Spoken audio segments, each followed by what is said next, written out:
Hello everyone and welcome back to another video.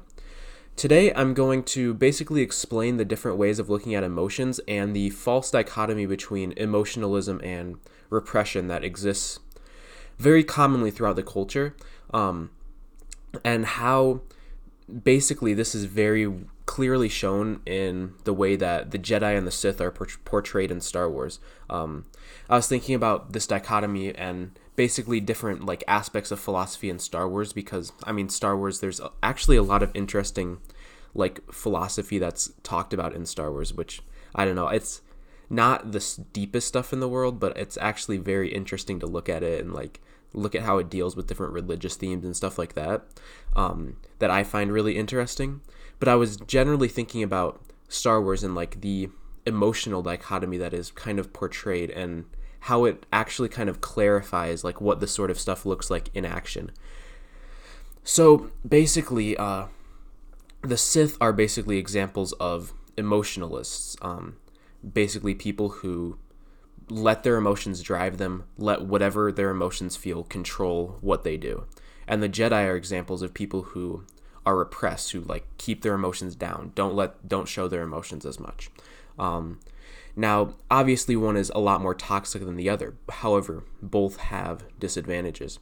Obviously, with the idea of emotionalism, this is what the Sith represent: people who just follow whatever their emotions tell them, and this also ultimately leads to nihilism, destruction, all this terrible stuff that you see the Sith do throughout the time. Because when you let your emotions do whatever, you're not acting on reason. You're acting on whatever whims you feel like, and whatever whims you feel like can be whatever. Often you can get angry and feel like you want to destroy something or whatever. Your emotions are augmented essentially in these states, and they lead you to do, or not necessarily augmented, they lead your actions to follow the fullest, most extreme consequences of your emotions. And this leads to stuff like the Sith. This leads to nihilism. It leads to whim, subjectivism, those sort of ideologies being used, basically. Now, repression is a lot harder to see the flaws in it, because that's not as short term of a consequence. It's a lot more long term as you develop. When you repress emotions, ultimately you're repressing life. You're repressing your feelings of life, and because emotions are how you experience the world. Emotions are happiness is the ultimate state that you want to achieve, but that's ultimately just emotion of uncontradictory joy. So you're not experiencing life as fully when you are repressed. And as human beings, we want to experience life. That's something that is a drive within us. We want to have this full experience of happiness. But when you repress these emotions, you ultimately aren't fully living life, and you have to evade the requirements of your life to achieve happiness. So this leads to repression, basically, and ultimately these emotions do come out eventually. You still have this desire within you. You can't fully tuck away your desire to be happy. That it comes out eventually. And you see this especially with Anakin in the prequels, which I know the prequels are kind of shitted on, and for good reason. They're not the best. But that there's an interesting sort of view on repression that's shown through Anakin. Basically, the Jedi are telling him, you can't live, you can't love Padme, you have to just ignore your emotions entirely. And that ultimately winds up being very toxic, as Anakin resorts to just giving into his emotions entirely and then becoming Darth Vader. So in our personal lives, this is obviously the ability of if you repress too much, you ultimately have some sort of outburst. That's definitely a consequence of repression, because you can't evade your requirements for emotions. You can't evade your emotions forever. You can't completely repress your emotions, and even if you do, you're not living as full of life as possible.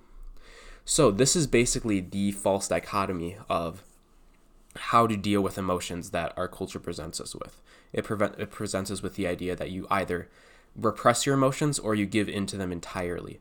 The objectivist view is different. It's this idea that you have emotions, you let them happen, but you critique them, you challenge them, you try to make them more rational. So when an emotion happens, you can experience it fully, but you want to introspect and understand, why is this emotion happening? Because ultimately your emotions come from subconscious evaluations of reality, of instances that happen that are automated over time, essentially, in your mind. And this can be whatever, because you grow up and get whatever premises are fed to you by society. You get whatever premises are fed to you by parents, society, all those people. And these can be completely irrational premises that lead you to having completely irrational emotions. But if you just give into these emotions, you're going to engage in very self-destructive behavior. However, if you repress them, you're never going to actually overcome them. You're just going to store them for later and never actually challenge these premises. So what you have to do is let your emotions happen and basically try to identify the root of them through introspection. And then over time, you correct them through rationality, basically, by using reason and saying which are most aligned to reality, which are true, which are going to benefit me, my life, benefit my happiness. And then ultimately, you can actually experience rational emotions that you can experience fully, like an emotionalist would, like experience your emotions fully and follow them. Although you still need to be able to challenge them and look at them rationally, but you can experience them fully without repression. But you're also not giving in to like these self-destructive tendencies that people who repress emotions fear. So yeah, ultimately that is basically the case for irrational emotions. And this isn't really shown in the Star Wars movies, just as people don't really discuss this perspective in the culture. But this is ultimately what is going to lead you to happiness. Emotions are one of the most important aspects of ethics, because your emotional state ultimately is what happiness is. Like, you want to have a positive emotional state throughout life. And if you want to achieve happiness, achieve a life of happiness, which is basically the objectivist standard, live qua man, like live as a human being, which is live rationally and live happily, then you want to have a positive emotional state. And that's impossible when you allow in contradictions into your subconscious and allow for irrational emotions, which are ultimately what these contradictions are. And this ultimately leads to very bad emotions. So happiness is a state of uncontradictory joy. It means that you don't hold premises in your subconscious, and you feel joy amongst the lack of contradictory premises.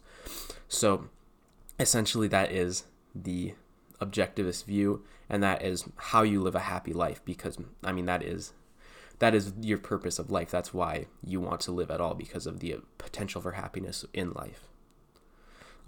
So yeah, emotions are a pretty big deal.